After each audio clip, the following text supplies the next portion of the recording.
So welcome to this exciting final presentation and celebration of Earth Day by 12 U of A undergraduate students who have been involved in a course-based research experience, undergraduate research experience. And this is a cure. And we like to say we are going to be the cure because we're focused on bees.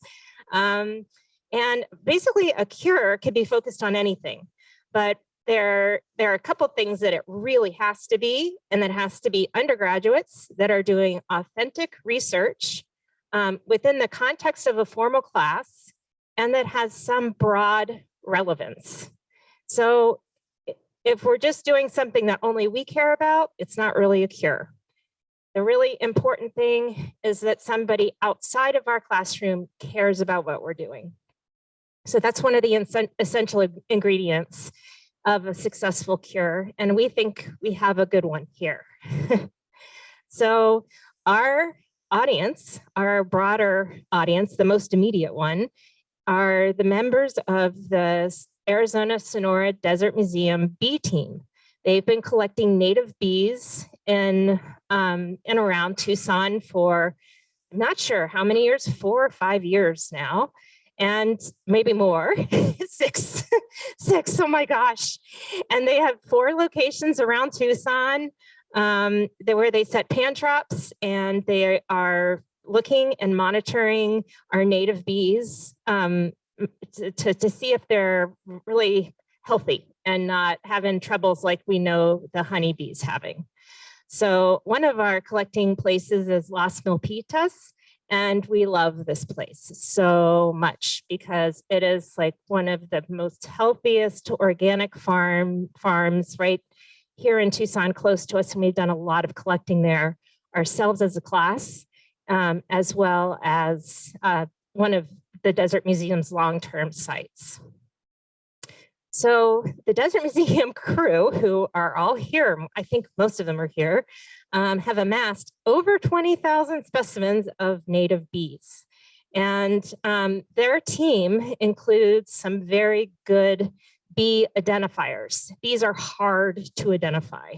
And some of the members of the bee team, Buzz Hoffman, right here in the center, has become an expert bee identifier. And that's no small challenge. So he's really been amazing. So all the bees that we get from the Desert Museum are identified at least to genus, and oftentimes they're identified to species, but they are very hard to identify. So that's important because we, as a cure, can help them identify their bees. Of course, the work that the students are doing in our cures are important to people all over the world, not just to the Desert Museum, but all over the world as well, because we publish all the data and make it freely available online. But most immediately, the research questions the Desert Museum's asking require species level identifications. So that is kind of what we do. So I'm the curator of the University of Arizona's insect collection, and we've got 2 million specimens. Most of them are identified to the species level, and there are about 35,000 species. And really, our ability to understand the natural world depends upon these types of collections and the ongoing study of these natural history specimens. Because they really are the physical record of the Earth's life forms and processes. And our goal is to keep them in perpetuity. And our goal is to keep them and enhance their value. So we focus on the Sonoran Desert region. So the Sonoran Desert and the Madrean Sky Islands and the surrounding region. I like to say that if it's on this map, I want it, and it's an arthropod. We want it in the collection. And that's no small feat either, because this is a biodiversity hotspot, right? So I'll tell you more about that in a minute, but because we have this outside immediate interest, is my voice okay? Okay, Rainey Ikagawa, who is a PhD student in my lab and is here, and you'll meet her in a second. She and I decided to develop a cure right here. And it's a semester-long cure, Discovering Biodiversity. And this is the final presentation you're at of this class of 12 students. So the Madrean Sky Island Archipelago is a biodiversity hotspot recognized around the world. And this is largely due to all of these mountain ranges that are isolated, that have stacked biomes. And there's places where different organisms that are coming up from the Sierra Madres or down from the Rocky Mountains or from the Sonoran Desert or the Chihuahuan Desert can find their niche really easily on these mountains. And most recently, one of the Tucson Bee Collaborative collaborators, Dr. Bob Minkley, just published a paper that shows that this desert is the biggest biodiversity hotspot for native bees in the world. And he did this by looking at bee species in a very small region in the San Bernardino Valley. He found 473 different species there. So that just goes right along with what we say about the rest of the Sky Islands. This region is diverse from a global perspective, and it's rich when you compare many groups within North America, but for bees, it's the world, right? There's no better place to study bees than the U of A. So one of my goals as a curator is to establish molecular identification resources for insects in the Madrean Sky Island region. And what we're doing is creating vouchered, barcoded specimens in our collection. And that goal aligns also with the Desert Museum's goal, and it provides the hook for our cure. And our cure is a semester-long cure at the U of A, but it's also implemented in general biology courses at Pima Community College. And we've been doing this for 12 years 12 semesters, sorry. I'm not that old. 12 semesters at Pima, and we've done 2 semester-long cures here at the U of A. So this is the formation of the Tucson Bee Collaborative. And Rainey's going to tell you more about this, but basically what we're doing is we're taking those specimens from the U of A that have been on pins and they are labeled, and we're extracting DNA from them and producing a barcode or uncovering the sequence of a certain region of the genome that we can use to identify any species to the species level. So here's just a graphical illustration of A's, T's, C's, and G's with the different colors that could be barcodes from expertly identified specimens. And this is what we call a reference library.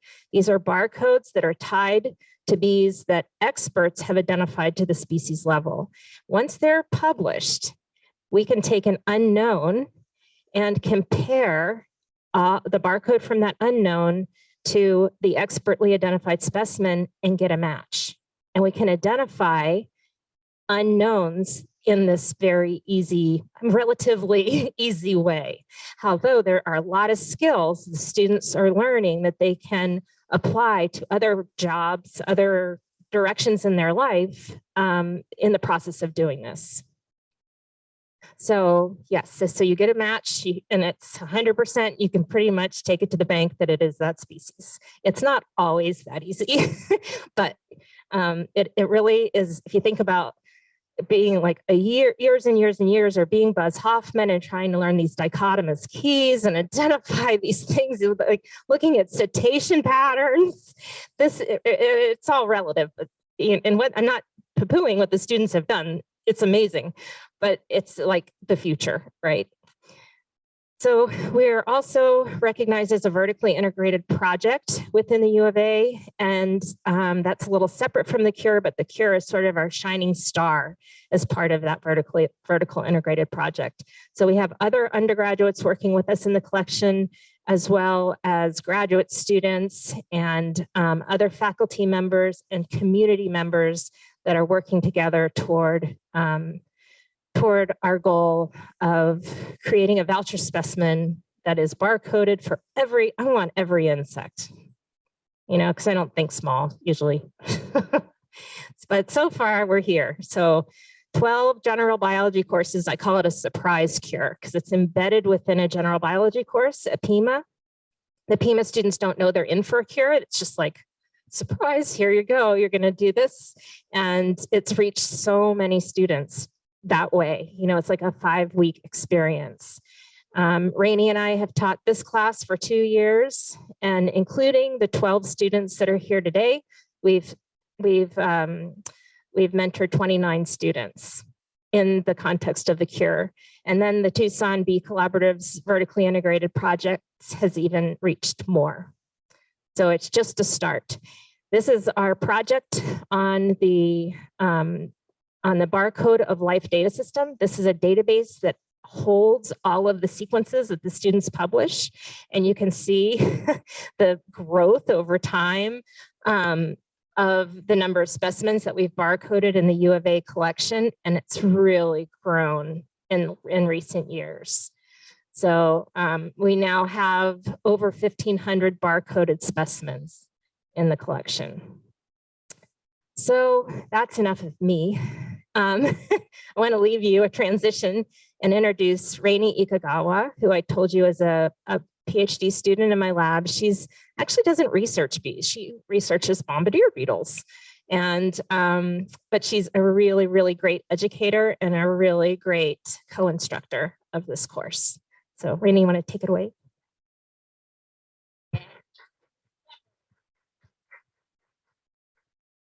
Hi, everybody. Thank you so much for coming, both in person and on Zoom. My name is Rainey Ikagawa. Again, I am a PhD student, and I am so excited to talk to you a little bit more about what our students have done within the context of our class. Oops, wrong way. So in the Sonoran Desert region, if it will ever load, we have about 700 to 1,000 species of native bees right here in our backyard. Not loading, but it might just be that my images are too big.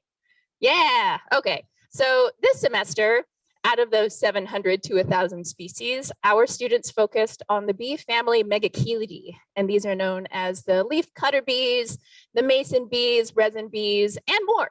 And they're the 3rd largest bee family in the world. And right here in the Sonoran Desert region, we have about 10% of the worldwide diversity of megachelids. So around 400 species right here in our backyard.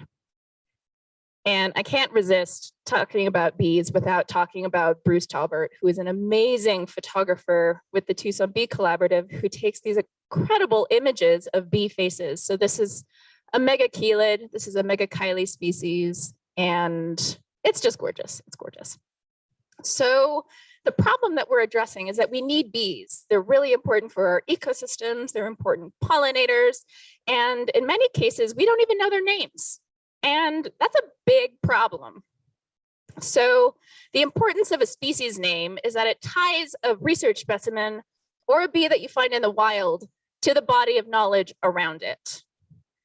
And if we're looking at these, if you're not a desert museum docent, if you're like me and you research beetles, you'd be like, oh yeah, these are totally different. Why is this such a problem? Why can't you assign species names to these things? And then we get trays of bees that look like this. And again, to me, I'm not a taxonomic expert of bees, of Lasia glossum. And it's challenging because to become a taxonomic expert, it takes years and years and years of looking at bees, reading papers, looking at dichotomous keys. So the power of DNA barcodes is that any one of my students, I can do this, right? I can go into the lab and provide a species name to people around the world who are interested in bees. So Wendy touched on this a little bit, but there are worldwide initiatives that are looking into creating DNA barcodes, a reference library of DNA barcodes for every species on the planet. So here's that DNA barcode. And the way that this works is we have found scientifically that the CO1 gene, or the cytochrome oxidase subunit 1 gene, which is a mitochondrial gene, and is roughly about 650 base pairs long, evolves at roughly the same rate as a species, which is incredible. So What that means is that if we look at these 650 base pairs, these A's, T's, C's, and G's, we can scan a sheep molecularly, and I'll tell you about how we do that in a minute, or a bee and be like, oh, this is a sheep, or this is a bee, and not just a bee, like a specific species of bee, right? So let's say I find this this couple of bees in the wild, and me, not a bee expert, I'm like, what are these? So I take a DNA barcode, which links a specimen to that genetic sequence. I'm like, oh, this is Centris pallida. So I can go on Google Scholar and type in Centris pallida and find out that Centris pallida is a species of solitary bee native to North America. I can learn that it has been called the digger bee, the desert bee, and the pallid bee due to its actions, habitat, and color. And conveniently for them in the Sonoran Desert, they have evolved to withstand high temperatures. And they also pollinate Palo Verde flowers. So the power of DNA barcoding is that I can take a bee in the wild and suddenly learn everything that thousands of scientists have learned about the, well, hopefully thousands. I want a lot of people to study bees, but usually it's 3 papers that are like, oh yeah, Centris pallida just does all this stuff. So what we can also do is put that DNA barcode within the evolutionary history of that bee. So we can find out from Martins and Melo that Centris pallida is within the Centris species group of Centris, and get an idea of its evolutionary history, which is really cool. And our students have done something quite similar.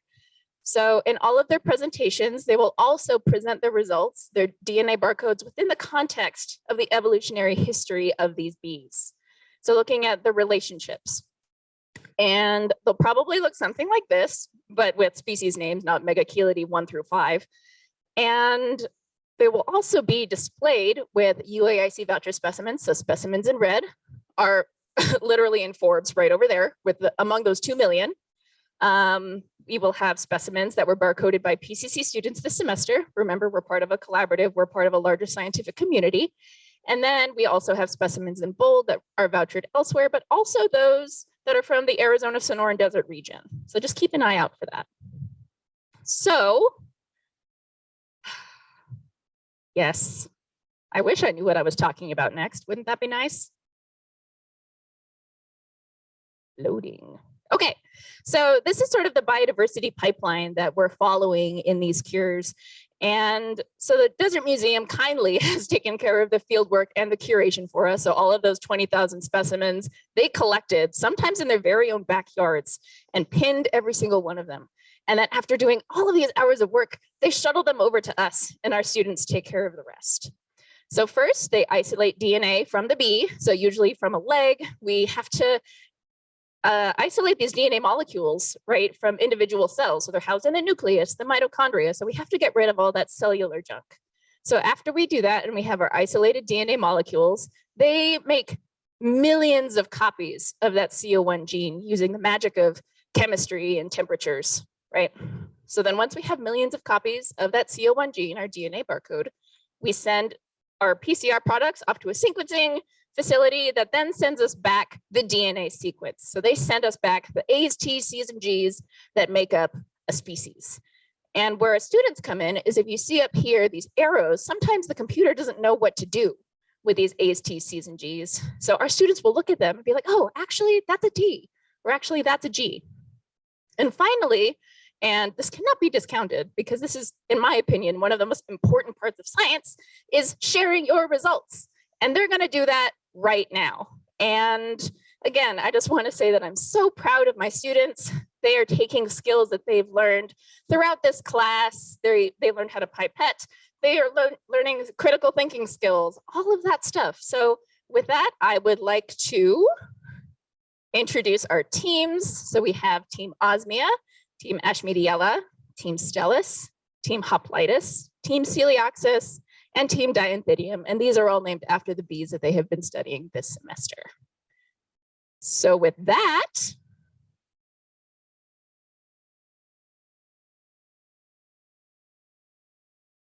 why don't we bring Team Osmia down here? Yeah, it's enough of me. Oh, thank you.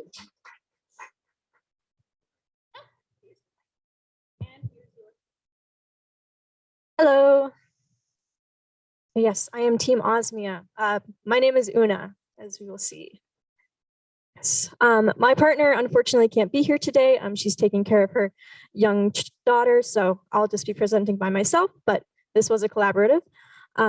Yeah, my name's Una, and I am a senior here at the U of A, and I do also work in Wendy's lab. So this is my genus, the genus Osmia. They are more commonly called the mason bees. They are a very, very diverse genus. They have about 300 species worldwide. They mostly occur in Europe and North America, and at least 20 species occur right here in Arizona. So the mason bees are given their name by their nesting habits, which is to create their little nest cells using mud, chewed up leaves, sticks, pebbles, all kinds of stuff. They're a very diverse genus, so they have lots of diverse nesting habits. One of them, which is quite charming, is this habit to nest in snail shells. So they're cavity nesters. They'll find like abandoned snail shells or wood stems or just holes, and they'll build their nests in there. They are said to be 120 times more effective pollinators than the honeybee. And this is because they have to do all that work in only 6 to 8 weeks. So they're spring bees. They occur from March to May. There are 2 species of Osmia that are very important for agriculture. This is Osmia lignaria, the orchard mason bee.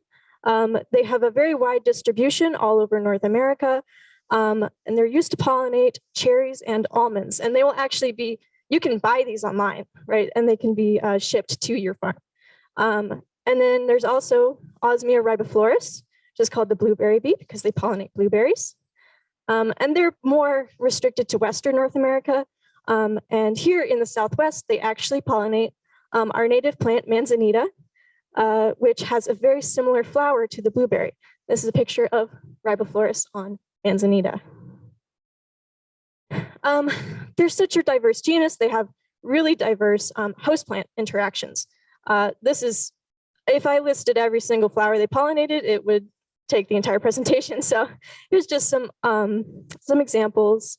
They like penstemon and phacelia and pretty much any type of fabaceae. So this map on the left is the occurrences map from GBIF. So this is every specimen that's deposited in a natural history collection that has some sort of location associated to it. And then the map on the right is the barcoded specimens from BOLD. And we can see that the BOLD map is much more sparse. So there's this huge gap of knowledge of the actual like DNA and evolutionary relationships between these bees, from their actual occurrences to their history. So that's kind of what we're trying to do here, is to fill this gap. So some of my key research goals when looking at my specimens is I wanted to have a specimen representative from each species found in Arizona, which is a tall order, so I just chose a few. That would be a lot of PCRs. We want to identify unknown specimens, so specimens that didn't have any name associated with them. And we wanted to add records of species that weren't on the BOLD database yet. And anytime you hear BOLD, that is the barcode of life. That's just a little short version of that. So this is my list of specimens. Anything in BOLD is what I'm going to talk about in this presentation. We see that one up there at the top was the only specimen that actually was able to be sequenced in time for this presentation. There are some that are in the process of being sequenced right now, and others that just didn't work, but PCR doesn't always work. But since we have our voucher specimen or our voucher DNA, I can try again. So yeah, so this specimen came back as Osmia clarescens, and we have a BOLD ID for that. Yes, also, anytime you see anything like this, this is the BOLD proxy name for that species. And here's just some pictures of my specimens. I think they're all so cute, but you may also notice that they all look very similar. So that's the issue with Osmia. And then here's a little breakdown of the worldwide phylogeny, which is huge. So what I want you to look at is just the colors that you see. Don't try and parse it out at all. The first one is a map, is phylogeny colored by subgenus. So Osmia have several subgenera. And we can see that this huge one is in pink. That is the subgenus Melanosmia. And I'll mostly be talking about Melanosmia. So yeah, and then the one on the right, we see the colors, the orange and the red are species from Southern Arizona. And I want you to recognize that we have species from every subgenera here. So that's really cool. I thought that was amazing. I wasn't expecting that. And I love to see that diversity. So yeah, we're going to talk about that a little bit.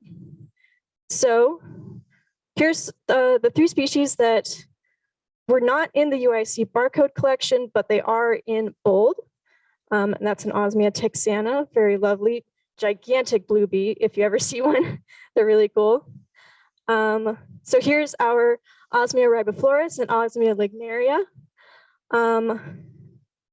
So these are the only bees in the subgenus Osmia that we have in this presentation. And here's our Osmia texana. And we see we only have one from the Mexico Sonora area. We'd love to get more into our collection. This is Osmia leogastra. It's so lonely. It's all on its own. There's only one specimen in bold. So if our specimen is able to be barcoded, that would add just so much information to this database. This is our sequence specimen, Osmia clarescens. You can see it right there. And Osmia clarescens is very well represented in bold. And I want all of the bees to look like this. I want to have a very distinct clade for each bee species. So here are the specimens that didn't have any records on bold, Osmia cerassi, marginata, and cordata. They are in the Melanosmia subgenus, so we should see them in this pink clade, but we don't know where exactly they would place. So adding these specimens would help consolidate this really gigantic subgenus. Another interesting thing, I did not sequence these specimens, but I saw them in my phylogeny. We have in the UIIC the paratype specimens for this species. So those are the specimens that were used to describe this entire species. So they were only described in 2010. They're incredibly endemic to Southern Arizona. There's only 28 recorded occurrences. And we have type specimens and other specimens. So this one that I chose to barcode is a male Osmia palmula. And if it does work, it will be the third member of its species ever barcoded. And here's something we can see when we look at these phylogenies is possible misidentification. So if something is parsimonious and it is in a singular clade, you shouldn't ever see two different clades for one species. So that tells me that there is some sort of like morphological cryptidness about this bee, and it could be better researched. And then here's something interesting. This specimen was barcoded in 2020, and it was placed in a bin with no species ID. We can see that it is the sister or the daughter, more like, of Osmia gaudiosa, which is another Southwest endemic.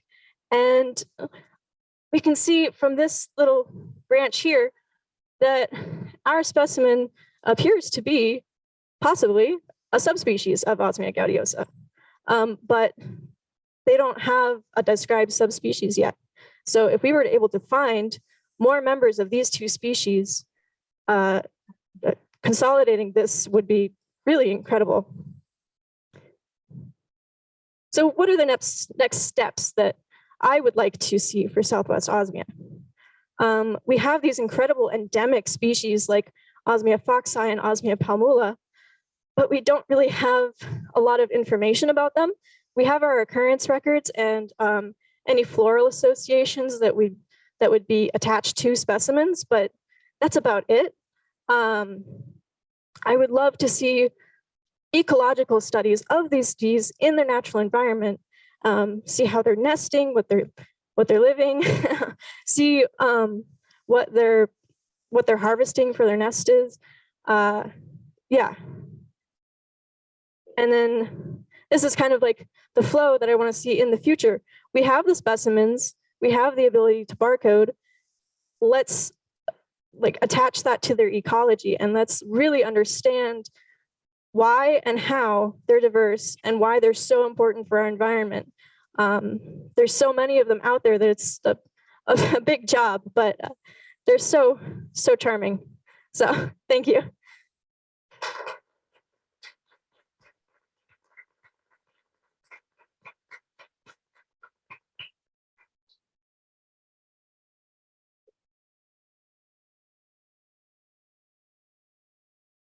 Yes.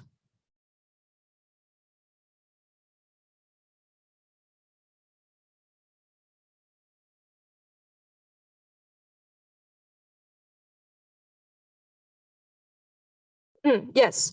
So specimens that are uploaded to BOLD don't always have expert IDs. And then like in this clade, if none of the specimens have IDs, then this bin just doesn't have any, it has the DNA associated with it, but it doesn't have a name associated with it. And then I think also talking about these two bees, since there's only 2 specimens, there's not really enough DNA for them to like compare it to others. So yeah, that's the importance of having more specimens in the database, is it helps clear those things up.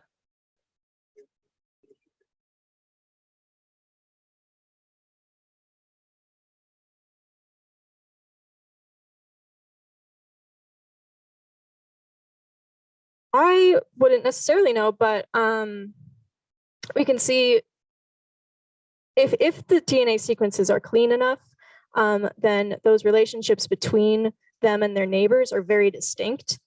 Yeah, that's what I would think. I'm not a BOLD expert, sorry. Yes.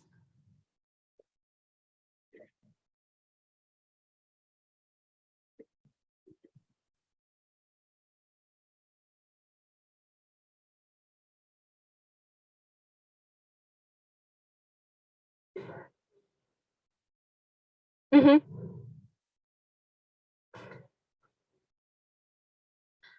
Texana, from my knowledge. Oh yeah, sorry. For the people on Zoom, she asked if Osmia texana could have been moved because these specimens were collected in such disparate locations. As far as I know, Osmia texana isn't used for agriculture, but they could be moved around. And it's also, there's a disconnect between what's on BOLD and what's actually occurring in their habitat. It's not a complete sampling of their range. So, I mean, that means to me that we should sample in between here and Virginia and find those other specimens. Yeah. Oh, wait, I have a microphone cube for you. Ooh, a cube. So the people on Zoom can hear. What was the species that you sequenced? It was Osmia clarescens. Okay, that's what I thought. I just wanted to double Yeah, check that. and it actually wasn't sequenced by me. There was a 96 well plate sent to the U of A genomics core that was a bunch of specimens from the ASDM team. So, Okay, yeah. I just wanted to check that. Thank you. Thank you.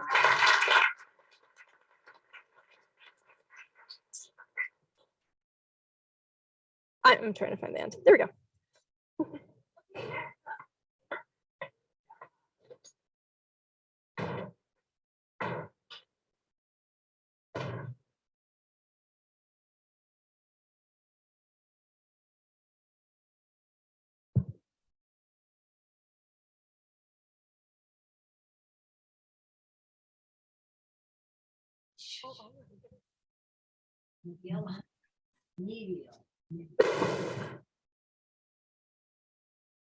Okay, hello, we're Team Ash Mediella. Hello, we are Team Ash Mediella. And I'm Nico Racciato. I'm a junior in biochemistry. And I'm Maddie Turlap. I'm a senior in natural resources. and just a quick talk outline. So we're going to have our introduction, our results, and then we're going to like show some of the things that we noticed in our GBIF map distribution, go over our phylogenetic tree, have some discussion, have some talk about like what we're currently doing, and then next steps, which is stuff that we plan to do, but also stuff that you guys at home can do. Okay, so Ashmediella, it's one of the largest genera of Megaculidae. There are over 60 described species. They're small, solitary bees. They don't really have a common name, and they're endemic to North America. So as we'll see later, their distribution is like really only in North America. And one of the notable things about them is that they make homes in pre-made holes instead of like digging their own holes like other Megaculidae species. And they use leaf pulp, sap. Sometimes, like one of the studies mentioned, they used petals from flowers to line their holes. And there are also some kleptoparasitic species. So these are the first 8 bees that we actually performed DNA extraction and PCR. Of those 8, unfortunately well, not unfortunately because it happens, but 3 were able to make it to the phylogenetic tree. The top with the red specimen made it to the tree. It was visibly identified as a galeti and was in a clade surrounded by other galeti, so that's promising. And these other 2 bottom on the red were also actually found in a totally new clade on the tree, so that's really cool, but more on that later. Okay, so our GBIF map. So as you can see, the distribution is really only in North America. They're not anywhere else in the world. And there are over 30,000 species. And okay, so here's the GBIF map. We'll talk about this a bit more later, but as you can see, the Sonoran Desert, especially like Arizona, are really big hot spots. As you can see in the next slide, they're on GBIF. This is documented all of the pin specimens in the world, and as you can see, there's like some on the East Coast, and like in Florida and Canada, and also in Mexico. But if you look over here on the BOLD database, this is a database of like all of the DNA barcodes in the world, and you can see that we're really lacking DNA barcodes from the species in Mexico and also on the East Coast. So this is all of the Ashmediella bold specimens in the world. The red and yellow are samples from here, UAIC.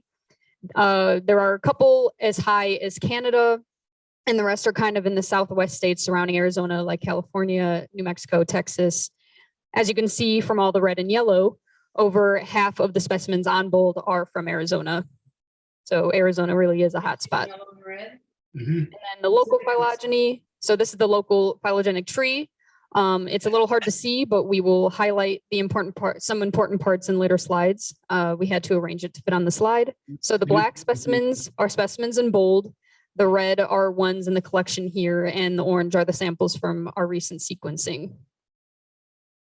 So something that we found on the tree, although we weren't able to identify any species in bold, we can use the tree as a tool to identify some specimens by the clade.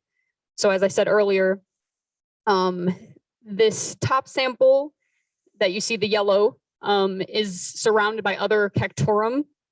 So that means they are genetically similar to the species in the group. So we can manually ID the specimen as being in the species Cactorum. And then same here at the bottom, we have a couple, two of the orange that are surrounded by gillete. So we can kind of deduce that it is probably also gillete. Okay, so a quick rundown. Monophyletic is when there is it's a group that's they all have a common ancestor and it's all of their descendants. And paraphyletic is they're all descended from a common ancestor, but it's not necessarily all of the descendants. So a good way to think of this would be like if you were to cut it here and all of these were Ashmediella, that would mean Ashmediella is a monophyletic group. But since we have to, as we'll talk about later, trim out a couple clades, it means that it's a paraphyletic group. The literature says it's monophyletic, but our tree shows it as paraphyletic.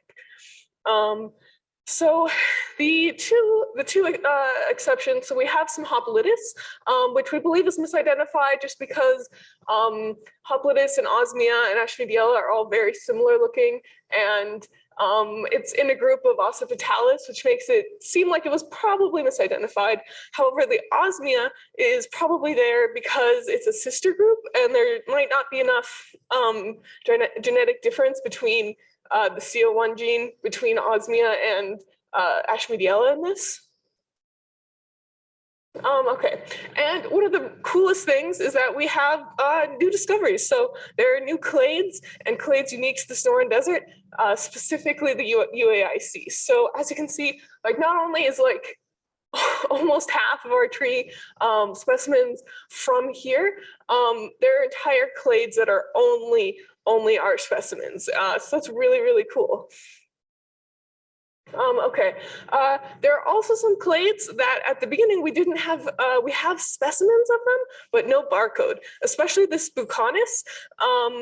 We'll talk about this later, but in our second round of sequencing, we actually have boxes and boxes of Buchanus, but none of them are barcoded. So that was one of the reasons that we chose them for our next round of sequencing. So another interesting, if not strange thing that we noticed in our tree is that we also have two spots of different separate clades of gillete on the tree. But since the members of the species should be very loosely related, but the species gillete show up in two places.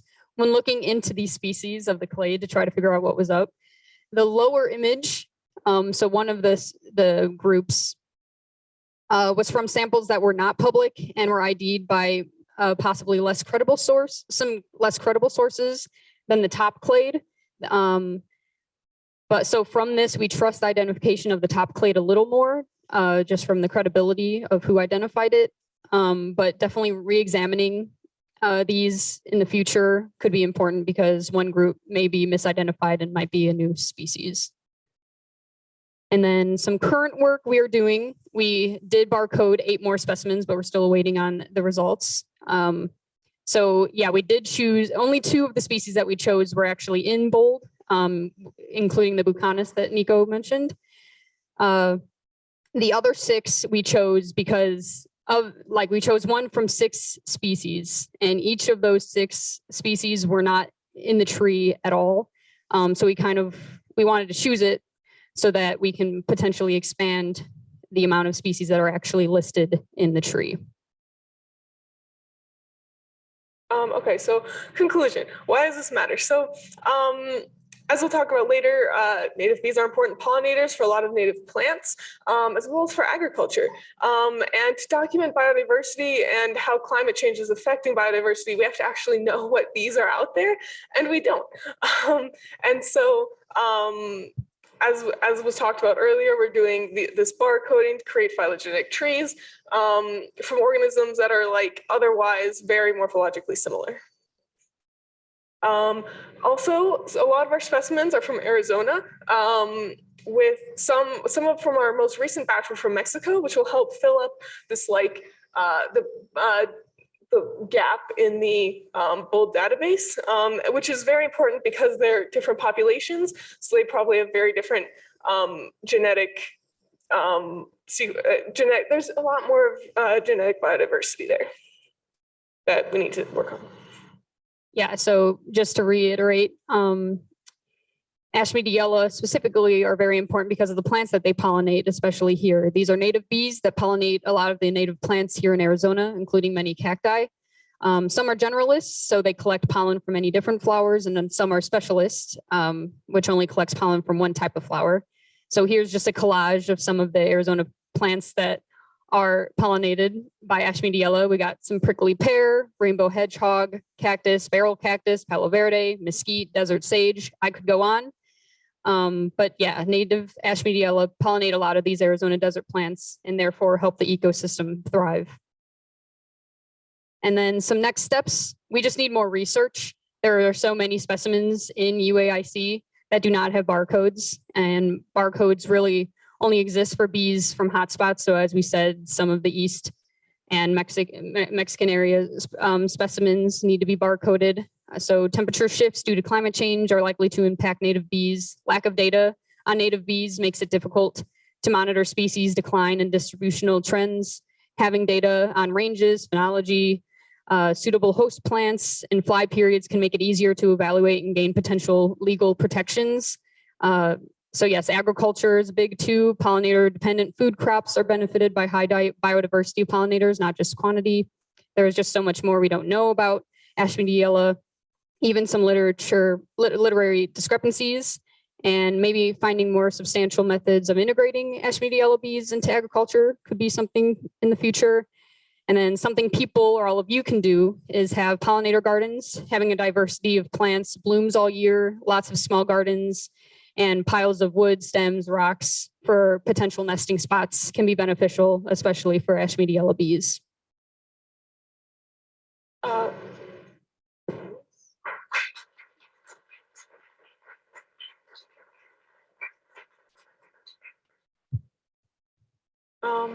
Any questions? Oh, the cube.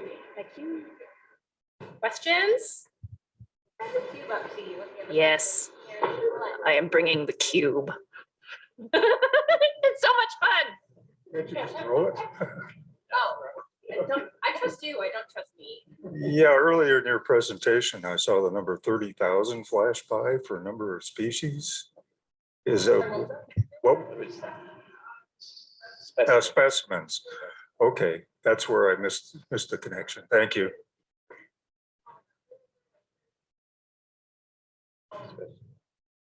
Specimens. Yeah. Thank you very much.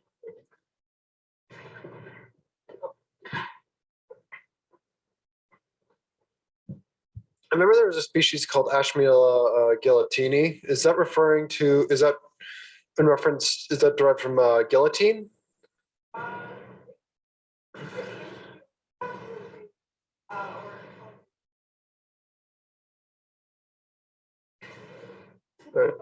Is that like a, well, okay, does that refer to like some like lifestyle, if you know about it? Like, is it reference to like, I know there's stingless biting bees, is that? Can I have the cube? I think Buzz has some follow-up info for you. Really getting my steps in today. I think it refers to either Dr. Gillette or Mr. Gillette, is my guess. That's what's named after a person. Yeah. Not the mandible.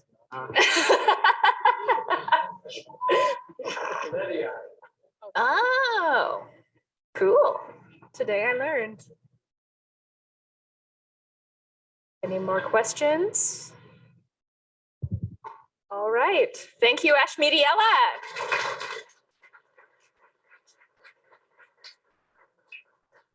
Really good job.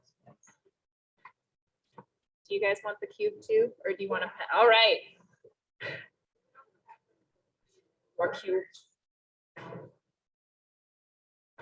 She wants the mic. I want the clip.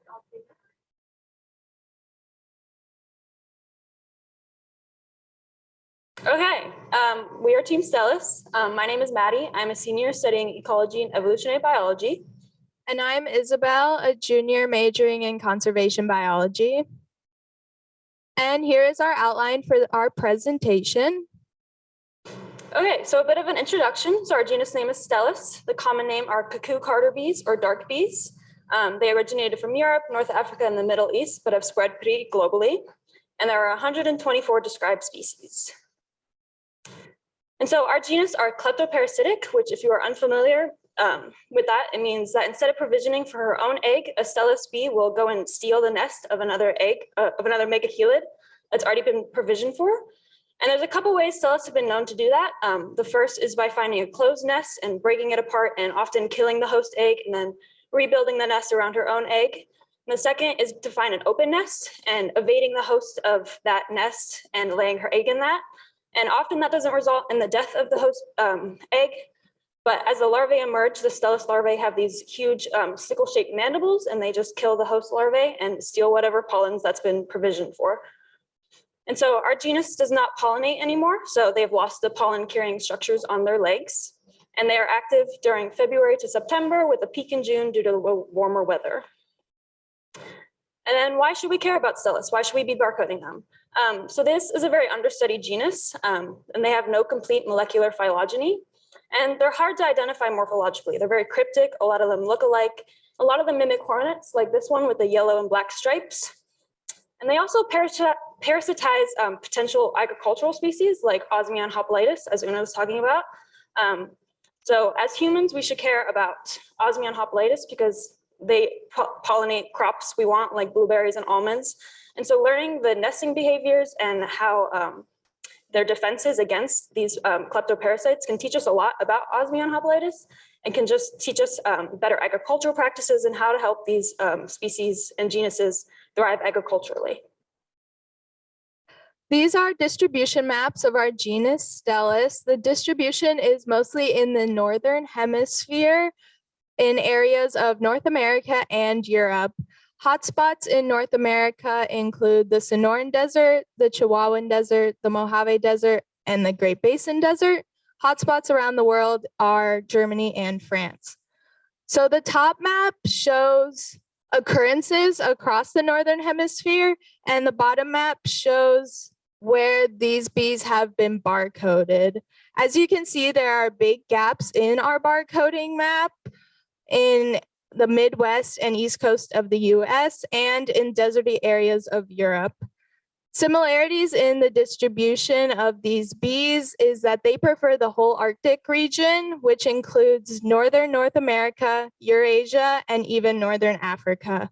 But they also prefer deserty regions such as around the Mediterranean coast and deserts of North America.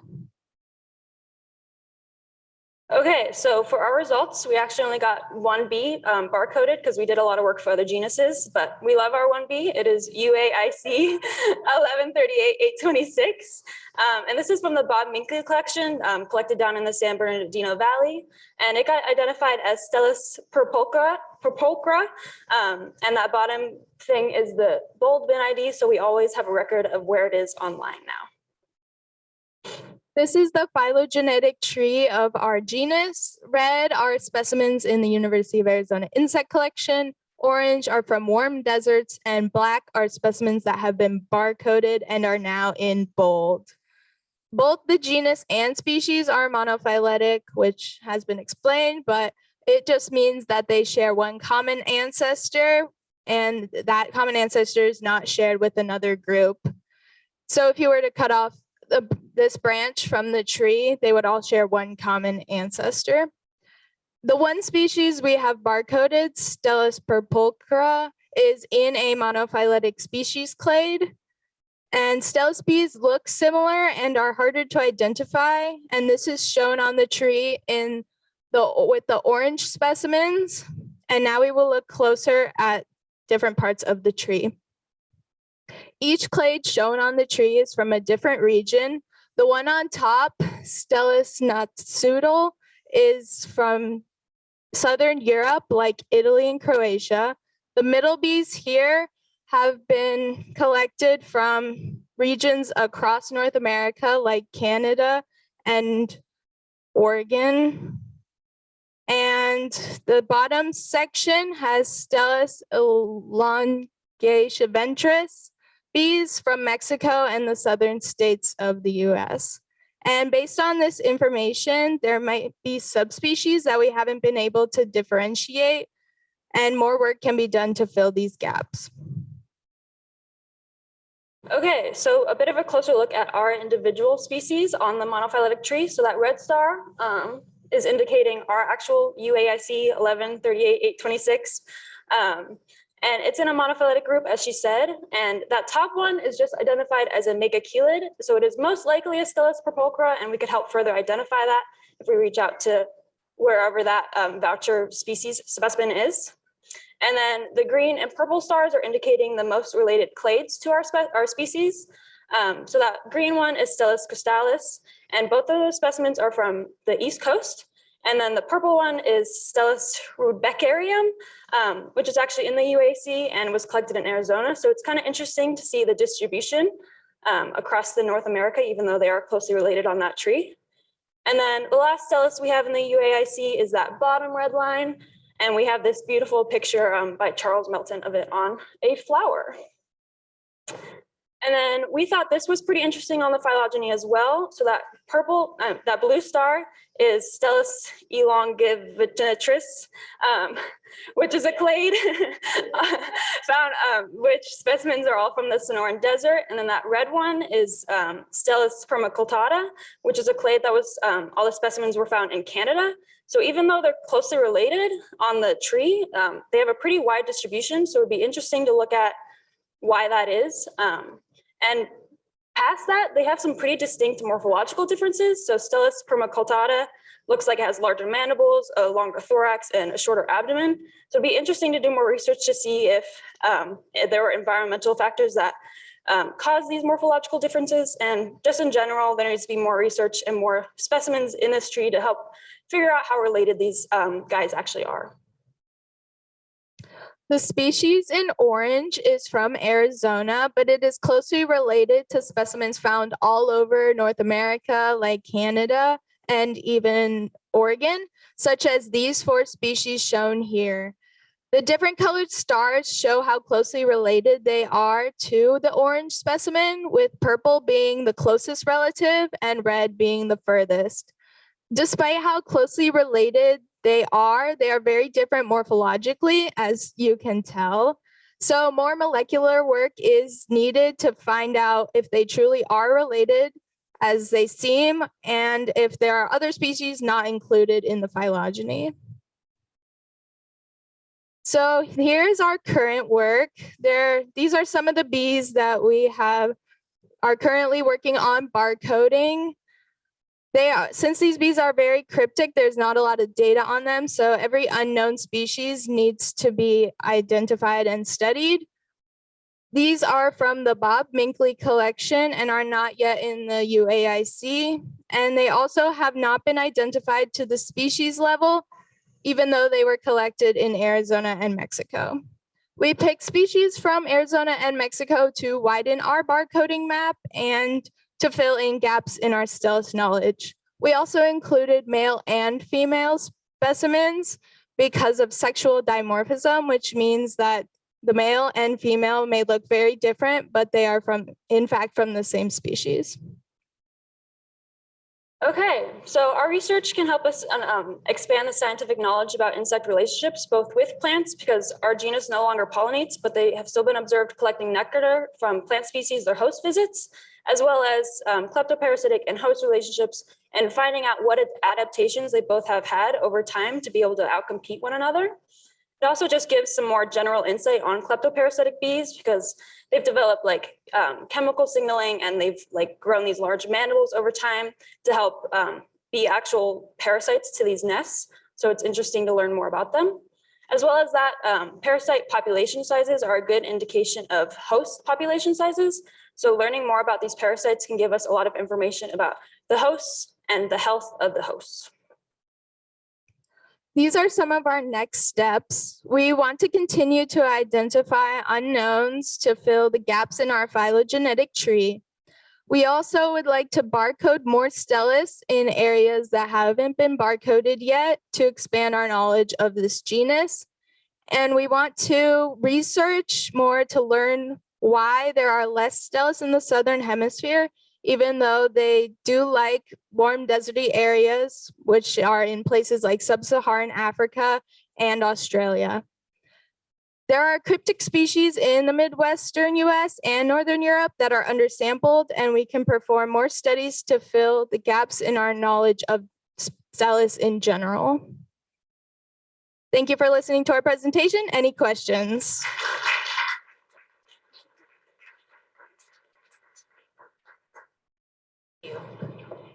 Any questions? Yeah. Oh. Here she goes with her cue. I was just curious because you talked about the cryptic species within Stelis, and then also when you were showing some photos of 4 species that looked very different, but were very closely related. And if you had any thoughts on why, like for instance, those 4 species, they're closely related, but they look really different. Any thoughts on those? That's a good answer. Okay. I'll just take the cube. So I brought with me just 3 years of the data that we've been collecting at the sites at the Desert Museum, sorry. So in the 3 years, we have collected 5 Stelis and 657 megachilids, mostly Ashmeadiella. So it's just kind of interesting that amazing. Yeah. Only 5. Yeah. That's amazing. Well, checks out. Any more questions? Well, great work, Stelis.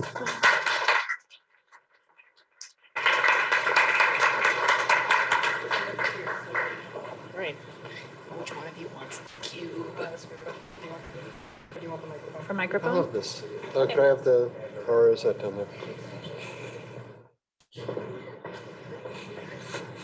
I'll take this. Right. Hi, my name is Miles. Hello, my name is Miles Kashanipur. I am an ecology and evolutionary biology major and a second-year student. This is my partner. Good afternoon, everyone. My name is Aaron Rasmussen. I'm a senior here at the U of A, and I'm a geology major. And this is our presentation on the Hoplitis genus, or another form of the mason bee, or the mason bees. This is an overview of our top outline with a Hoplitis specimen. Hoplitis are a genus of bees within the megachilid family. There are over 393 species across the globe. Contains primarily generalist species that prefer the daisy family of flowering plants, and have even become invasive in some areas where the few specialist species, or others like Hoplitis, I'll try my best to say it, Anticoides, have been introduced. These are burrowing solitary bees, preferring tree holes, in some rare instances, snail shells, or various rocky dirt terrains. Some bees, however, are parasitic, laying their eggs on their bees' nests as a form of kleptoparasitism. DNA sourcing these bees can be quite essential since evolution and convergent evolution is rather common with them. Many bees are like this one, tend to have a very, I wouldn't say plain color palette, but tend to lack flashy colors, though there are some exceptions. Some fun facts about our genus is that they're most active during the year in June. This is probably because they prefer a very arid and hot climate. The ancient nesting behavior of Hoplitis began as simply excavating their own burrows before they moved into stealing the burrows of other animals, or even taking opportunities of taking over their opportunities by using snail shells such as osmia. Some of them also prefer cavities in rocks for vegetation and other insect burrows, and of course kleptoparasitism. Hoplitis are distributed across the planet. They're primarily found in North America, Europe, and Southern Africa. However, there are some specimens in Northern Africa, Asia, and the Middle East. There are currently no specimens reported in South America. Over 42,000 438 species have been observed, and 33,965 specimens have been preserved. Their ancient biogeography is also an interesting story. Like many bees, Hoplites arose 120 million years ago during the Cretaceous period, the last era of the non-avian dinosaurs for their extinction. Bees, including the megachilid and the Aphidae family, which includes honeybees, speciate from wasps during this era. North and South America being nearly connected explains their distribution. However, the question of why there are no Hoplites in South America is a bit more of a problem since Africa and South America were connected. The environmental factors probably were a key player.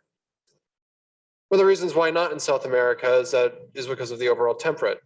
During the Mesozoic era, South America was quite tropical and humid with heavy rainfall. The Cenozoic era, or the age of mammals, quite soon after, was kind of a holdout of the Mesozoic, not only in its fauna and flora, but also in its climate, being far more tropical for these bees. There is one species of megachilid of Hoplites have been identified in the Congo, but they're suspiciously absent from there and more common in the arid South Africa. Though it is possible that we have not yet sequenced any more tropical specimens of Hoplites. All right, so moving from the macro and the ancient, we're going to go a little more micro, focusing on the United States. As you can see here, basically they're all spread out throughout the United States, with the hotspots being in California, specifically on the coast and on the inland border of California. One of the other interesting facts about this is that if you look at the map in a little more detail, yes, they're spread across the United States, but there are huge gaps in between each observation of the Hoplites genus. And what we will need is a little more recording and capture and observations of Hoplites within these areas. And that'll be a big focus moving forward. And then now for their preferred environment, it's going to be arid grasslands, sorry. And their preferred flowers is the Aceracea family, also known commonly as the daisy family. The Gareniceae, the geranium family, and the Cetacea, which is the rock rose family. Now, Hoplites viosa, their primary flower that they pollinate is the daisy family. However, what we found is that Hoplites viosa isn't solely for the daisy family. They also do pollinate geranium and rock rose, but in a very limited amount. And these are the 3 bees that we actually got to sequence and got results for. From left to right, we have Hoplites something, we don't know. Then the next 2 are Hoplites biscuitelle, and these are wonderful pictures taken by Carlos Martinez, and just a nice up close picture of what they look like. These are 139 species of Hoplites sequenced in bold throughout the Sonoran Desert. As you can see here, the gold indicates that these bee species are from warmer deserts, while the red represents the collections from the UAIC. 2 main species have been identified from our results: Hoplites grenelli and Hoplites biscuitelle. Our first phylogeny looked quite different and had a few potential errors, as Aaron will explain soon. So just as Miles mentioned, our original phylogeny that we started with focused mainly on our genus, but only from deserts. And what we did notice were 2 main things. On the very top, there's Adiposmia, which is a different genus, and we were curious as to why it's embedded with the Hoplites. And then moving towards the bottom, we have a mixture between Hoplites grenelli and Hoplites producta, and it's kind of intertwined where it goes back and forth maybe once, but it was still concerning. So we were thinking maybe there's a genetic difference between the 2, or if they're more closely related than we think.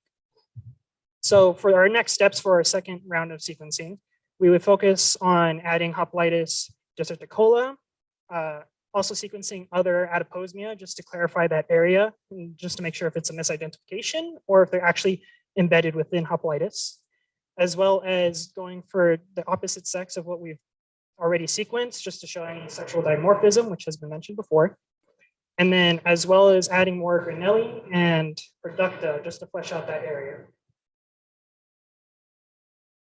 So for our current work, the objective was to choose 8 different specimens based off of the previous results that we just discussed. So the thought process, so filling out the other species that hasn't been barcoded yet. So we chose Hoplites rhumbatella and Hoplites deserticola. We also decided to choose Adiposmia anthodyta and Adiposmia covalandica or refracta, just to clarify that Adiposmia existence within our phylogeny. And then the opposite sex for Hoplites producta, Hoplites granelli, and Hoplites biscutelle. We only had females sequenced at the time, so we wanted to add the males as well. And then the last one was to do another producta, just to clarify that last area. Now for the importance.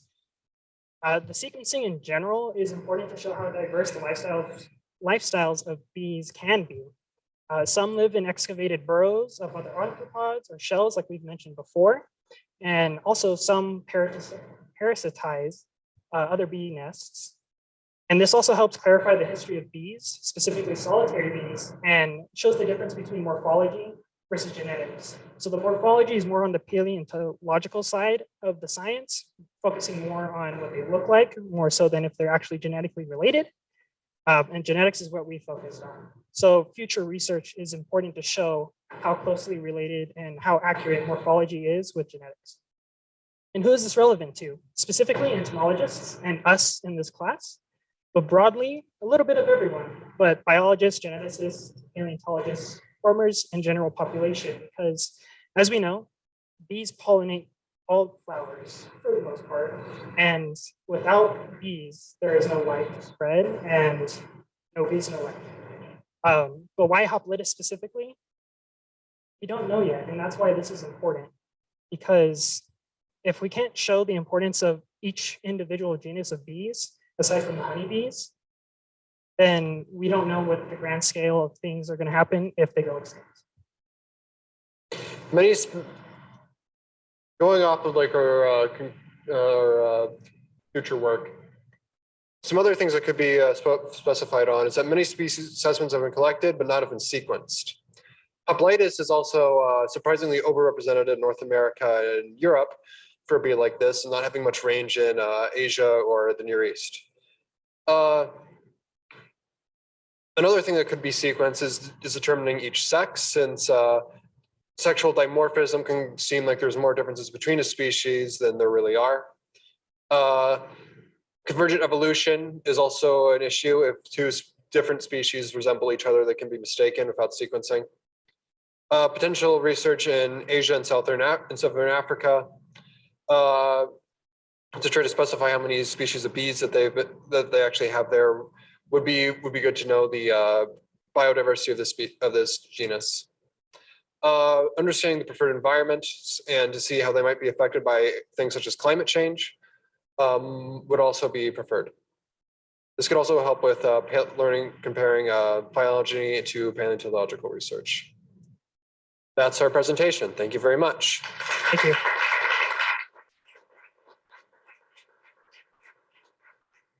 Any questions? Thank you. Yeah. Oh, all right, I'm coming. We'll make Buzz sit in the front row next time. That's wise. Fortunately, Pam brought her table today so she can give me information about the data. Yeah, I think you just told me we had 15 individual Hoplites from our pan traps, those little traps that we use with water that have a little soap in them to trap the bees. And then one day we had a call from one of the staff people that works at the museum, and there were 15 or 20 Hoplites in her office. And we have no idea what's going on with that.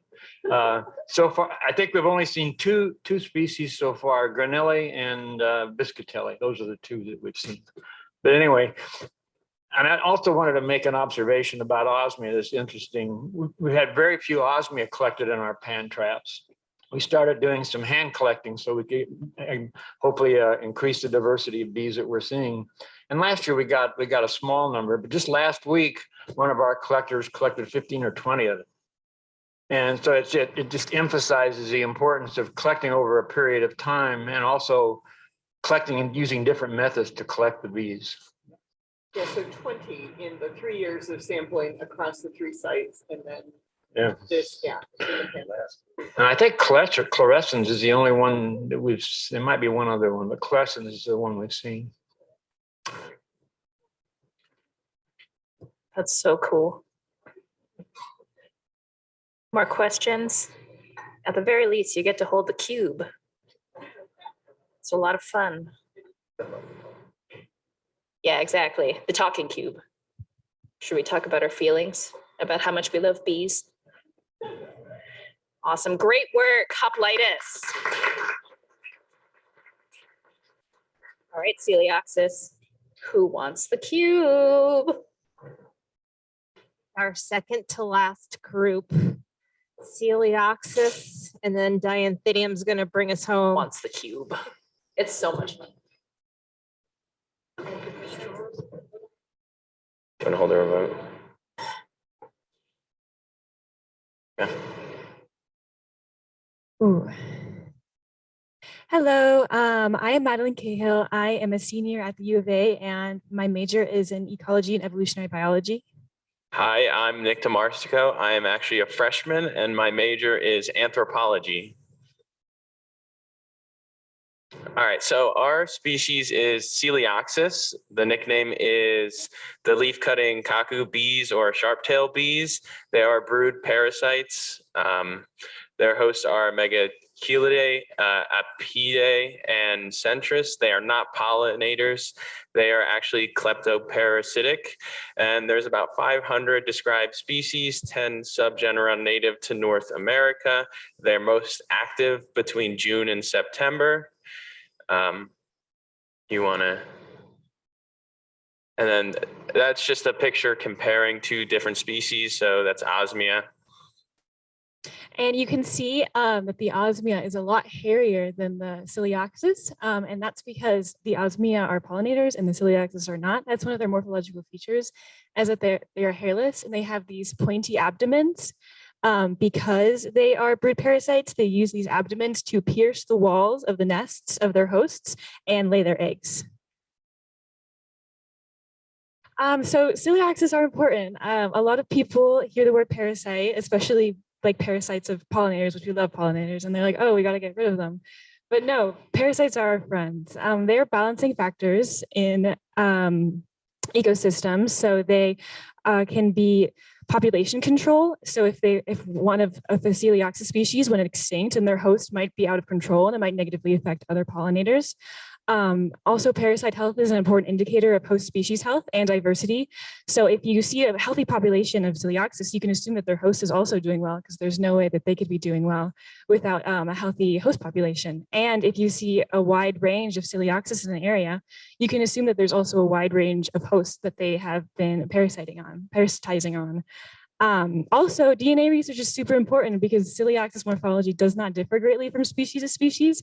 As you can see up here, we have 3 completely different species of Coelioxys, and they all kind of just look like one guy.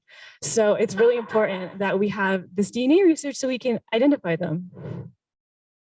All right, so here is a map from GBIF, which is all the occurrences of Coelioxys. And as you could tell, there's a lot in Europe and North America mostly. And then obviously they're all across 6 different continents, which is amazing. So then this is just a zoomed in map of the United States and Europe. And then I just wanted to mention that a few hotspots in the United States, at least, are the Sonoran Desert, Florida, which is a little interesting, and the northeast coast. So I'm thinking like New Jersey, New York, Pennsylvania, Delaware. There's a large concentration of them. And then in Europe, the Netherlands, Germany, Belgium, Sweden, and Finland, as you can see, there's kind of a large concentration of them also. And then, so here's a little scary thing. The bottom is the occurrences, and bold are the ones that are sequenced. And as you can tell, there's not that many that have been sequenced, you know, like in Southeast Africa. And then especially in Madagascar too, South America, even in like Australia. So there's definitely lacking in sequencing. So that's something that needs to be done more. So then these are just our first round specimens that we used, just a picture of them. And here are results. We got sequences back for 6 species or 6 individuals. Our first one, we received no match for in bold, but we believe it might be Epigynopsis due to the morphological identification. And then we got 2 that came back as Menthai, 2 that came back as Alternata, and 1 that came back as species affinity Erycemi, which means that this is a group of Coelioxys that we're not sure if it is Erycemi or if it's a species that's closely related to Erycemi that just hasn't been described yet. And here's our phylogeny. It's very big. It came back as a monophyletic group, so there's no other bees in here. What I got from this is that there's a possible misidentification of some specimens, and there appears to be 2 migration events to North America. So this is the top of our phylogeny, and these are all from North America. This is the Coelioxys gnopsis, the one that we had no match for that we believe is gnopsis. This is the only gnopsis and the only one in its whole clade on this whole phylogeny, and we have it.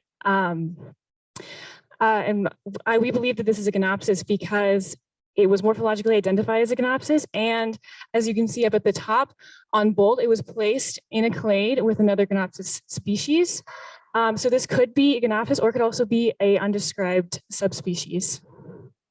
And this is our Menthai. Our Menthai group is beautiful. It's monophyletic. There seems to be no problems there. But our Nova Mexicana that we got back was placed in a completely different spot than another Nova Mexicana on the phylogeny, which indicates to us as a possible misidentification. And this part's really interesting is you can see up here, all in the black, those are all European species. And these desert species down here are more closely related to these European species than they are to other desert species. Which indicates that there was probably 2 different migration events into North America from Europe. We also have the separation of these 2 species that were identified morphologically as Texana. I believe that these are also misidentifications. You can see this bottom one is placed, this one came back on bold as being matched with species affinity Erycemi, and it is placed in a group with other species affinity Erycemi. So that one is more likely to me to be species affinity Erycemi, and this one is placed with Alternata, which it also came back as Alternata when put through bold. So I believe that these are probably both misidentified, which leads me to the conclusion that expert IDs are important. We need to have people who know what they're talking about IDing these bees, because if one of these species was the only one on bold, then it would be our only baseline and it would be incorrectly identified. Yeah. All right, so for our next round of bees that we wanted to sequence, we chose a few that are different species. So that one is a Nova Mexicana because it wasn't really showed accurately in our clades, I guess would be the word. The next we did was sex. So different. So we have a male on the a female on the left and a male on the right. You can tell by like the tail. So on the female, it's really sharp. And then on the male, it's not as pointy, I guess. And then for the last one that we have a Texana that we found in Mexico, right? Okay, I just want to make sure. So just different sex, region, and subspecies, pretty much. And then for our next steps, I just have them as like a few questions. But the question is, how do we better understand genetic diversity? So as you can tell, like PCRs and sequencing is very important going on in the future because we're still lacking a lot as for bold. So it would be nice to have more specimens inserted to get more information about them. And then are the bees currently in the database identified correctly? As you can tell, maybe some of them weren't identified by experts, or at least correctly. So, go back, double check what it is so we have the right baselines. And what does the celiaxic parasitic relationship entail? It's just very interesting to me that they kind of steal the nests and feed on the eggs of the hosts. Why do these celiaxis hotspots vary in overall climates? For that question, it was very interesting.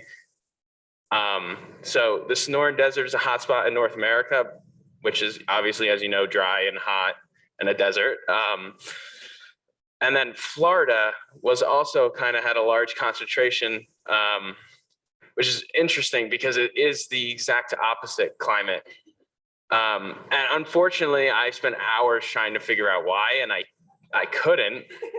I don't know. I'm hoping one of you guys could help. But That's it. thanks. Thank you. I couldn't figure out why.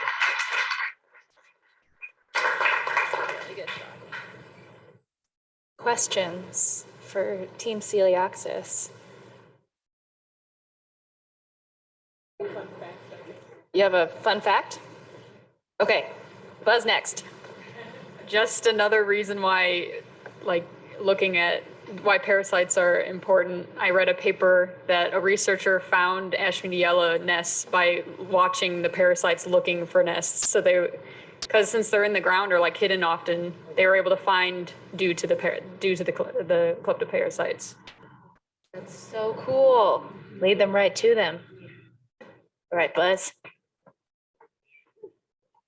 Pass this down the line. Okay.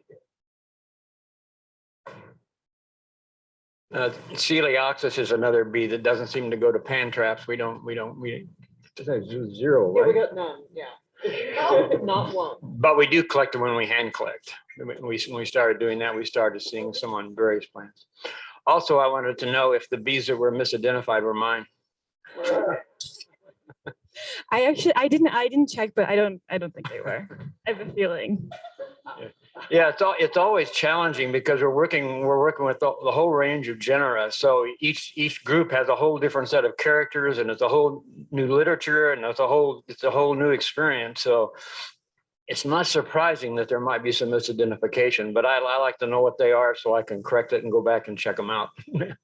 I think that's why the DNA is so important, because then we can know for sure what guys are. Yeah. So yeah, I have a related question. So can you go back into the BOLD database and make corrections so that you can, if you match your DNA sequencing data with the morphological ID, then that there should be like a big star or something on the database. Yeah. Wendy's nodding, so I'm assuming the answer is yeah. Thank you. We can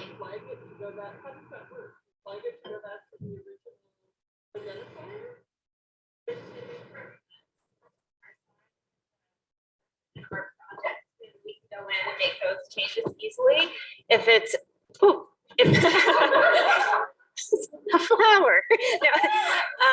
If it's in someone else's collection, we would find out whose collection it's in and then contact them, and then it'd be up to them to make the decision in the change. Yes. So there's a trend in kleptoparasitism relationships, right? Like where the parasites, it's like Emery's rule, where the parasites are really closely related to the hosts that they attack. So is there any insights that you found with celiaxis? Like, are they closely related to their hosts?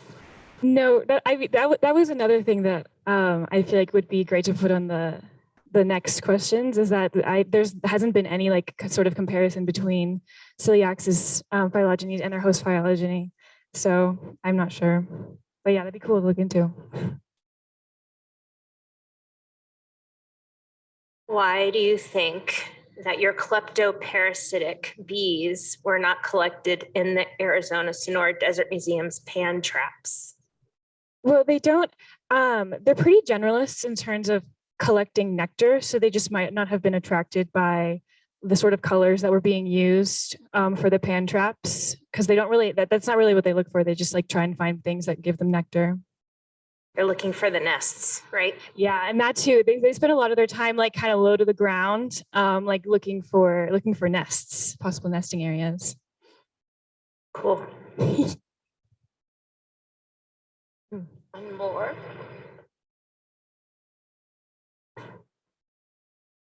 I just wanted to ask about your question on why they prefer two very disparate climates. Do you think maybe it's because of the other bee populations that are present in those climates rather than the climates themselves? So it's not a matter of the temperature, the humidity, but how many hosts are present? Yeah, definitely. Interestingly, in Florida, where they have their hotspot, there's a lot of species that are similar to here. So they probably are just following their hosts, but that also like raises the question of why are these hosts living in both climates too, which is really interesting. But yeah, I think they're following their hosts. Great questions. Great job, guys. Thank you.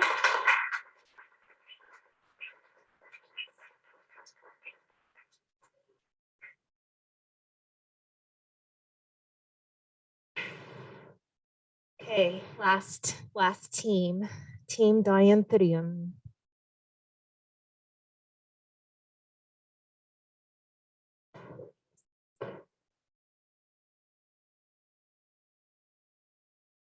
Okay. Hi, everybody. So we are Team Diantherium. My name is Brianna Shramick. I'm a senior in environmental science. I'm Gabby Vanover. I'm a junior in history and natural resources. Okay, so Diantherium are a genus of leafcutter, mason, and resin bees in the family Megachilidae. Diantherium include at least 20 described species within the collective tribe of Anthidinae, and they're commonly known as pebble bees. The integument of Diantherium incorporates strong traits of black and yellow, so they're often mistaken for wasps. They have strong mandibles that are very identifying of the species. So more for identification, Diantherium may be often confused with Anthidinae due to phenotypic similarities. And this is important because not a lot is known about them. So most of everything known is based off of Anthidinae or Diantherium olcae. And this is from behavioral and physical inferences. So they cannot exclusively be identified by physical features because males especially are largely variable in color and how they look, and then their behavior is also different between each species. And the nesting and brood cell structure and stationing of bees is unique to each Diantherium species individually, but more observations are needed to properly understand their specific phenotype irregularities in regards to the sister groups. And then due to being central place foragers, the use of resin by the bees constrains their realized niche.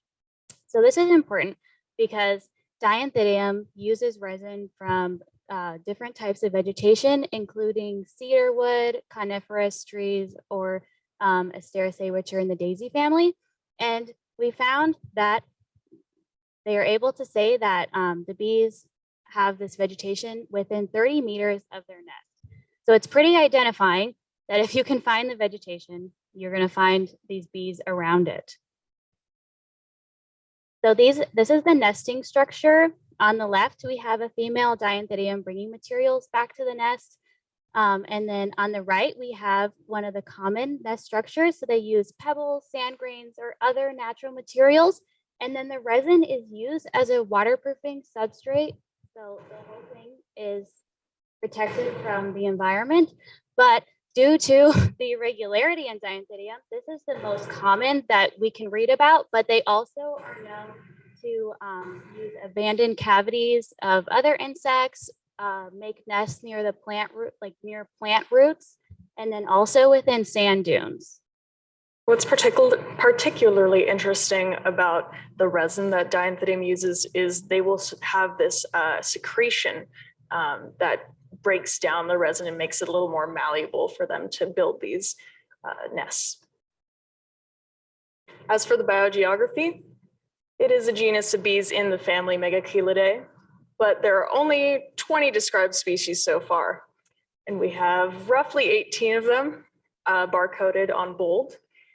And if you see this little circle here, the largest collection of specimens actually occurs in Canada at York University. And we are over here in the UAIC with supposedly 11 specimens, but growing hopefully every day. Our maps on GBIF show a large portion of these bees are found in the Sonoran Desert, as well as the southwest regions of the world, but you also have a little bit of dispersal throughout the Northeast into Canada and even further down into Mexico. On bold, we have a relatively small number of species that have been barcoded, relatively close to the Sonoran Desert where we are, but we also have a few hotspots up close by the Pacific Northwest. The identities of our species is particularly interesting. We have approximately 3 that might be new to bold, but whereas the rest of them have bold identification numbers. Our phylogenetic tree, this is half of it. We are a very, very small tree.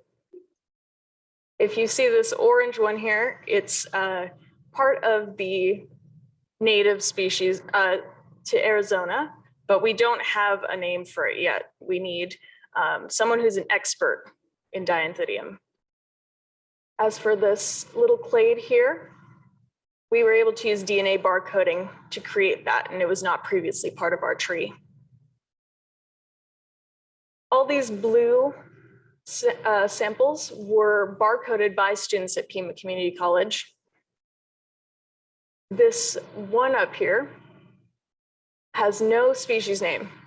We barcoded for certain species that were not present on our tree. So it's possible that specimens like these were one of those that have not been previously barcoded. These are more bees native to Arizona. We don't have specimens in the area for them yet. And this final clade of Dianthidium pudicum appears to be frequently barcoded within the Dianthidium genus. However, it's interesting because if you look a little closely, we have lots of samples from Arizona, but we also have some from Colorado, British Columbia, Minnesota. There's a lot of dispersal in this group. A couple of our specimens, Dianthidium marshii was one of those specimens that we did not see present on our tree. So it's very possible that it could be something like this with its own little clade. Dianthidium parkeri was also present on our tree. Here we have Dianthidium heterolchi fraternum, which is my favorite one that we have, because you can see the wing structure really clearly, whereas most of our species, most of our specimens have closed off wings. Dianthidium discourse, again, was one of those that did not show up on our tree, so it could possibly be anything that did not have a species name. And this one is Dianthidium heterolchi. That's part of that new clade that we found. So when we're looking at our results, we can see that we're part of a monophyletic group, and most of the commonly barcoded species are Dianthidium pudicum. And then talking about Dianthidium marshii again and Dianthidium discourse, they did not appear on the tree, so it is possible that they have not been barcoded before and cannot be identified at the species level at this time, but it is possible they are one of those 2 from the PCC students, which would be really exciting. We just need someone who can properly identify them. The sequencing of these specimens broadens our phylogenetic tree, and it helps with scientific understanding of this genus, which also will broaden our ecological understanding of how they interact with the environment. And then down here, we can see the clade, and the sister group to Dianthidium is Parenthidium. And we have our world map. So there's 10,176 preserved specimens located in North America. And this is the majority of Dianthidium species. There are 3 subgenera up in Canada. What's really interesting is we have so little information about this species. So it's possible that there could be dispersal in other areas. We just have not studied this yet.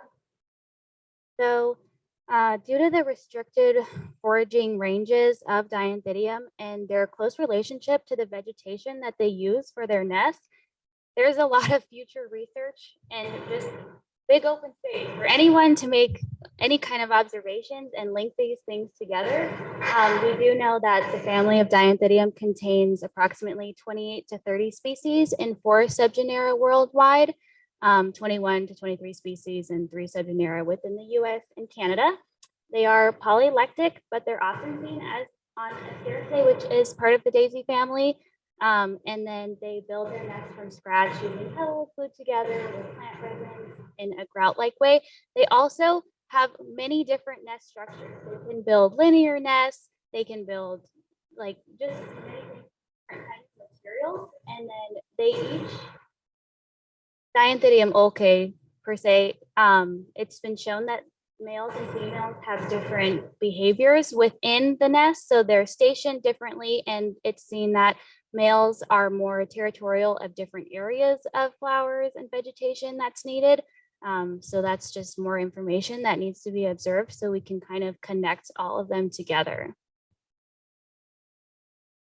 These findings are particularly relevant to our insect collection here, but also to the Desert Museum, because identifying to the species level helps us to better understand the local biodiversity that we have here, which species are thriving, which species need more help.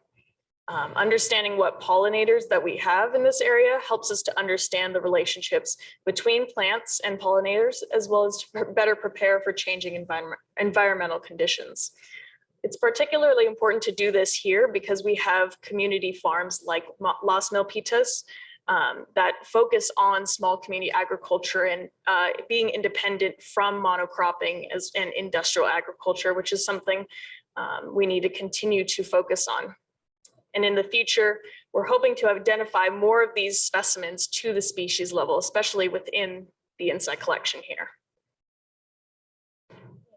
And then we wanted to talk to all of you guys because, I mean, seeing that Dianthidium is highly variable, you can't tell if it's male or female or where it's nesting. It's really important to be able to identify where you see any insect, I guess, or pollinator and what flower they're on, because the symbiosis between these species and their interaction with nature is just kind of, really connecting. So we wanted to talk a little bit about iNaturalist, which you can just download on your phone or use on your computer. And if you take a photo, this is obviously a very professional photo that we were able to use, but your cell phone photo will work just as well. And it's really cool. You can take a couple angles and then put it on there. And once 3 people have made an observation, it becomes part of like a scientific grade observation. And it happens really fast too, because I put mine on there. I thought it was going to take a while, but people are on it and they know what they're talking about. And it's really fun to be able to be a part of that and know that you're helping connect all of this information together. And with that, we can really understand like how climate change and like infrastructure and all these things are affecting the Sonoran Desert and really the whole ecosystem as a whole. Thank you.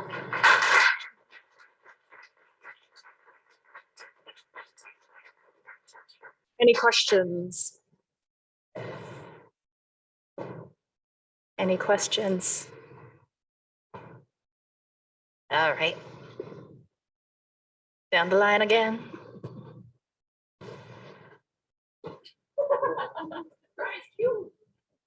Thanks. I should ask this maybe at the very beginning, but so like a lot of the specimens that you're sequencing have the UAIC number, but a lot of them don't have the UAIC number. But they are here at the UAIC, yes? And so they don't all receive a new UAIC. I see. Okay. There's all the species that we put through PCR are part of the insect collection. Okay. Okay. That was a great photo you showed of the nest that they make. And I was wondering, you mentioned Anthodialum also. Did you read about how the differences of the Dianthidium and Anthodialum might be different? I did not, but I'm sure that would be very interesting to look into because even looking up Dianthidium nests, there's a vast variety of where or really how high or how low or what they're using. So I'm not exactly sure, but that'd be something interesting to look into. What's interesting about Dianthidium is because we don't have as many species to work with, we tend to make generalizations based on different families and tribes that we do have information on. So it's very possible that with more research on Dianthidium and more literature published, that there would be distinctions like that. I've only found one pebble nest. It was attached to a wall, and I wasn't sure whether it was Anthodialum or Dianthidium, but.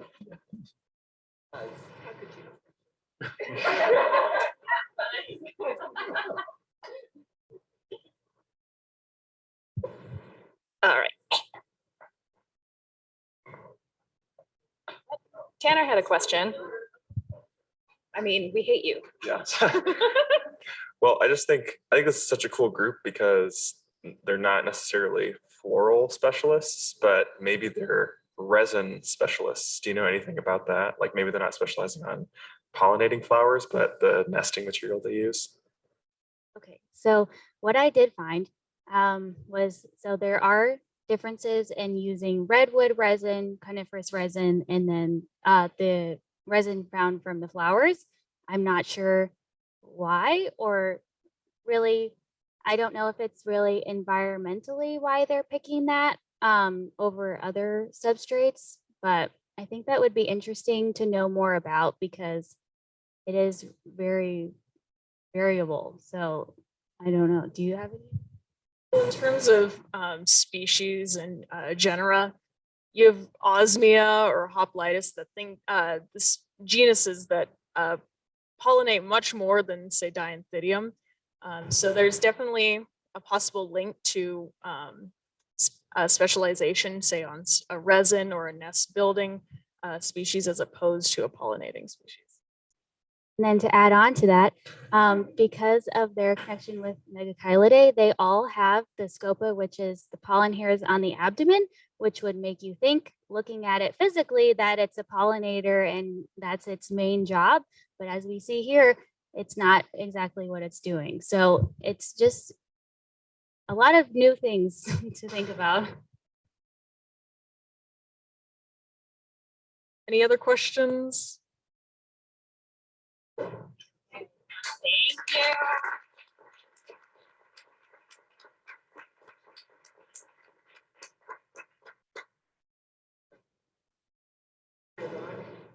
Yeah. I have 20/20 vision, so I don't have to worry about that. Okay, so first of all, thank you. Thank you for coming here today. I want to let you know that our students decided to give up the Saturday afternoon to do presentations to this community in celebration of Earth Day, rather than doing their final presentations in class.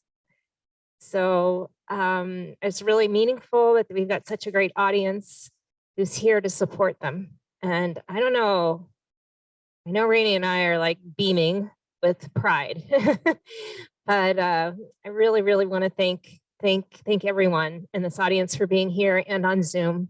It means the world. And there's a couple people in the room that I want to acknowledge. One is Tanner Bland, if you could stand up. Tanner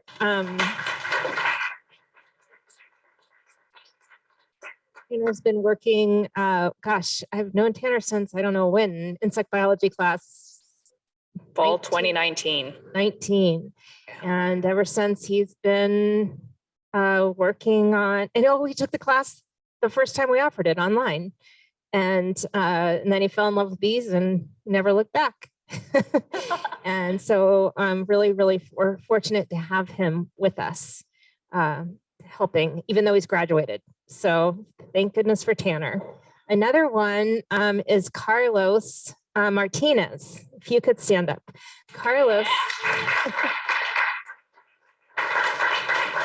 Carlos, I met in the same class actually, and in 2019, these two were in the front row every day, and it's amazing. So Carlos runs our visionary digital system. He's a photographer, and he's taken a lot of the photos that you saw in the presentation. If it had a gray background, if it's a pin specimen on a gray background, those are Carlos's. Also, Jacob Simon, who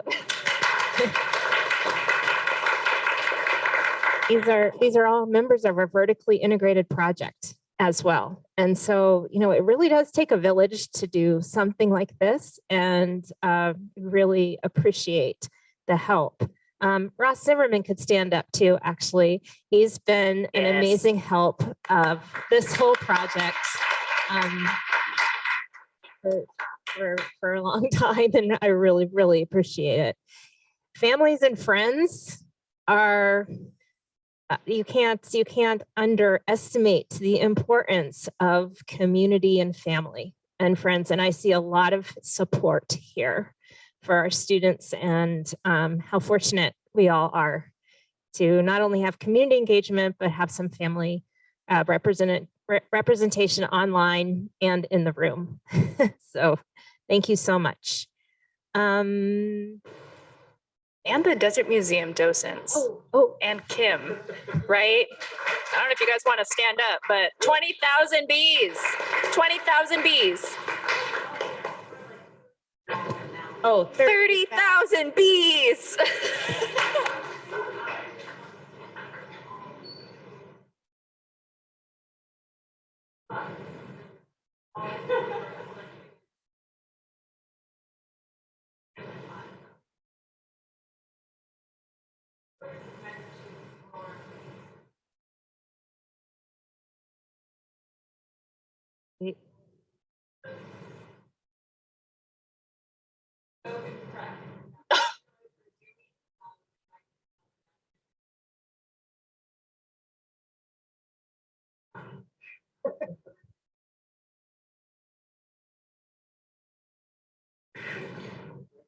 Thank you.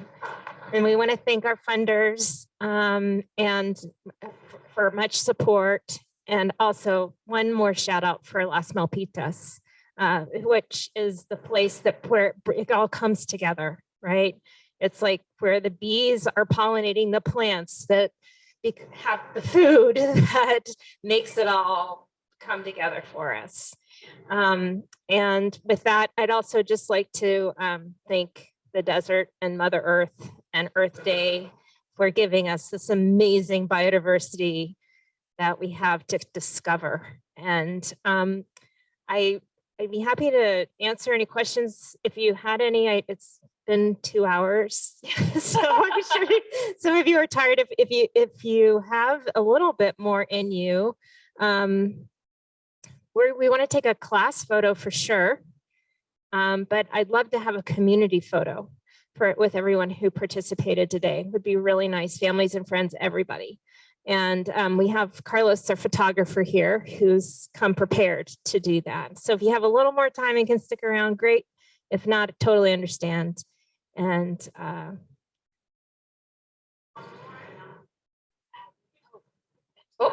Kim, the cube.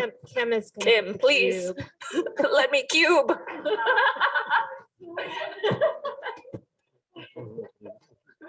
Next weekend, Saturday morning from 9 to noon, the Pima Community College students are going to present some of their results at the Desert Museum to our visitors and to who everyone's welcome. And we're having a biodiversity party at the museum. And so you're all welcome to come, and it would be fabulous to see how your results compare to their results, and just to get to know the students who are doing the same thing you're doing. I heard there might be a tour of your bee operation during that. Yeah, and then you can come see the Desert Museum Bee Lab. It's a very modest lab. We don't do any genetic work down there, but it's Glenn Seplak has offered to take students down for a tour after around noon. So yeah, Wendy can tell you more in class this week. Will do. Hey, thanks again. Thanks so much for coming. I'll see you at the tour, Glenn.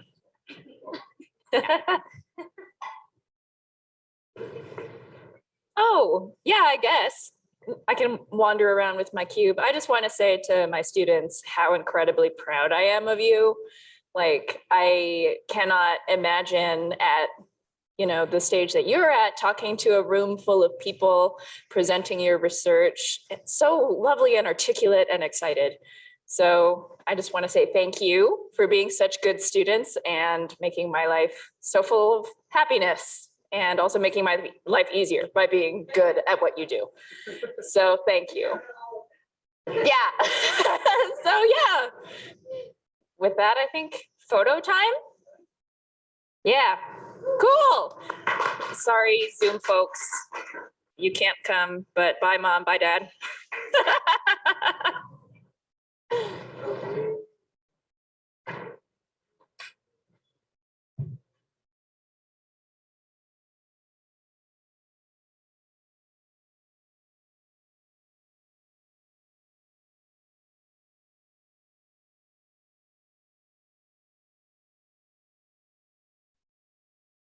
Hai Denny.